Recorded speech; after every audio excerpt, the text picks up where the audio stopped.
Hello everyone, my name is Dmitro, and today I'm excited to walk you through the integration between the Labyrinth Deception Platform and Stormshield Network Security. So let's start from integration classification, and within the Labyrinth ecosystem we classify integrations into several categories such as notifications, two-way integration, and log forwarding CM. The Stormshield integration belongs to one of the most impactful categories, integrations that perform host isolation. Specifically allowing for communication and automated response between Labyrinth and the network security perimeter. So now let's talk about Stormshield. And as you may already know, Stormshield is a leading provider of end-to-end security solutions, including XDR, extended detection and response.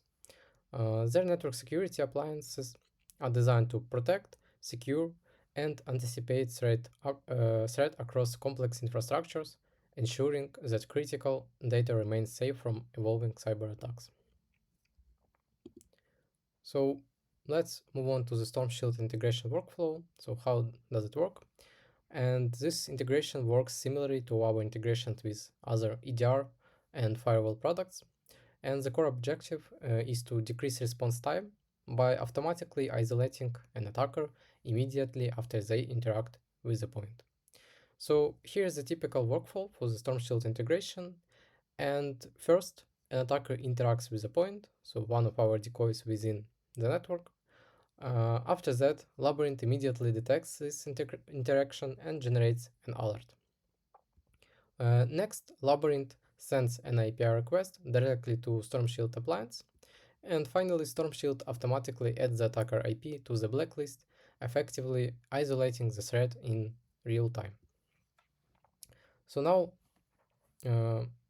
let's move on to live demonstration. And I suggest we start from configuration of the Stormshield integration within Labyrinth platform.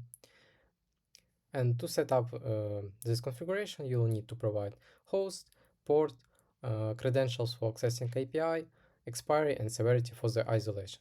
So let's take a closer look from within the web interface of our platform. And here it is. So you can find our integration in the settings, integration, and here we have Stormshield. So first we have host, so here we need to provide an IP address or FQDN of the Stormshield appliance. Port, by default Stormshield uses RESTful API on 443rd port.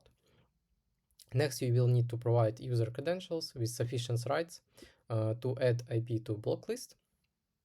Please note if you use a local administrator account for this integration, be aware that while that administrator is actively logged in to the Stormshield web UI, any API calls using those same credentials will be restricted to read-only actions.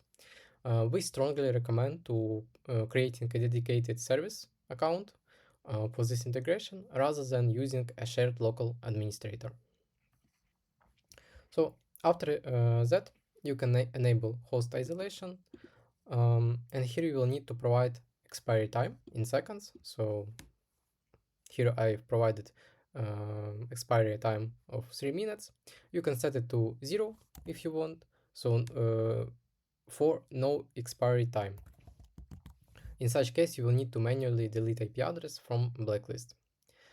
And the last field is severity, where you need to choose from which alert severity you want your integration to trigger.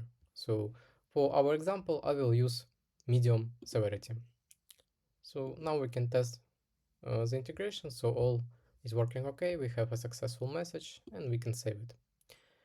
Okay, so now let's move on to our next part of the demonstration, and it is a live demonstration to see how Labyrinth interacts to an attack when the Stormshield integration is active. So for this scenario, I will be targeting a Labyrinth decoy from an attack host positioned behind the Stormshield appliance, and to illustrate the speed of the response, I will maintain a continuous ping from my testing host to the attack host. This will provide a clear visual of exactly how fast Labyrinth detects the threat and instructs Stormshield to isolate the attacker. So let's move on to this part. So here, as you can see, in the left I have the command line interface for our attack host. So from here I will be attacking, and on the right I have my host, which I will use to ping the attacking host to see in real time when the when the Stormshield will block our attack host. So let's start pinging. So as you can see, I can ping, and now let's perform an attack. So I will perform a simple local file inclusion, so it shouldn't be successful to alert us. So let's do this. So we executed it. So now we can check in the labyrinth if any new alert has been generated. So let's see what time. Let's wait a bit.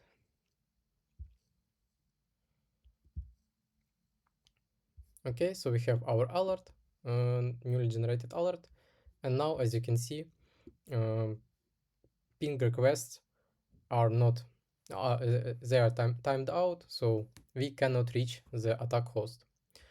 So now let's log into the Stormshield web interface in order to closely see what exactly we did. So let's log in.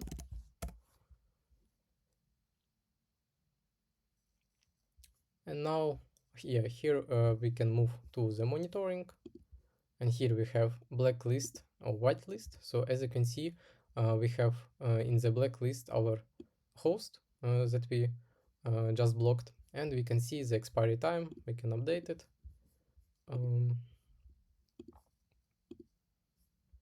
So here you see that it's coming down, and we can manually delete this also. So it will release the host from the blacklist. So let's do exactly this. So delete blacklist, and now as you can see, we have the network connection to the attack host. So to conclude my presentation, this integration transforms passive detection into active defense by combining Labyrinth's early detection capabilities with Stormshield's robust network enforcement. So organization can stop lateral movement instantly. For more information, feel free to visit our website at labyrinth.tech or reach out to us at info@labyrinth.tech. Thank you for your time, and I wish you a great day ahead.